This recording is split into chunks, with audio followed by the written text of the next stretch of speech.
ผิดที่เขาบ่เคยใส่ใจ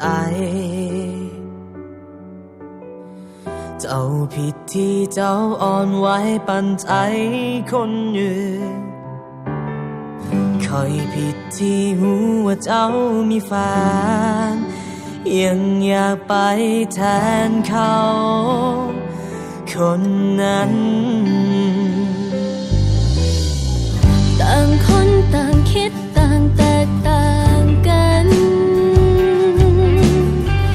ต่างเหตุต่างผลต่างมีความสำคัญ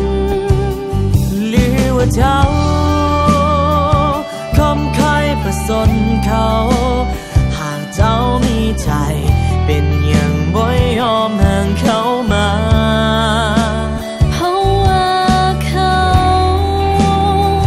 ไม่ยอมที่จะเลิกลาอ่อนวอนเขาให้กลับไปเป็นเหมือนเคยแล้วความหักจะเดินต่อไปได้จึงใดหากบ่มีภัยยอมเป็นคนเดินออกมาหรือต้องเป็นคอยที่เดินจากไปและต้องเสียน้ำตาเดินจากลายอมปวดใจ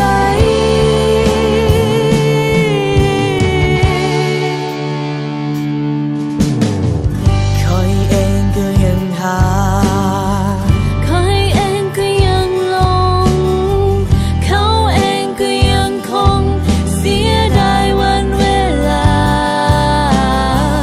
คอยเองก็ยอมแพ้ที่จะเลือกให้มายังตีสองหน้าให้มีแต่ความเสียใจหรือว่าเจ้า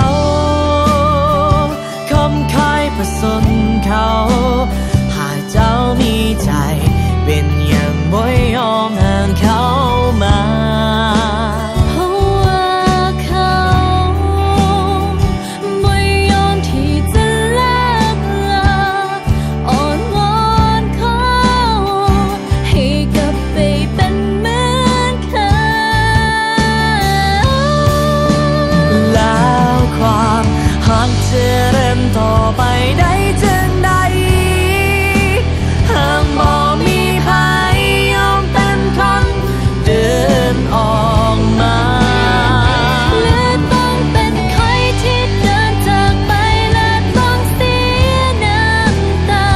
เดินจากลาบ่เลือกใครทั้งสองคน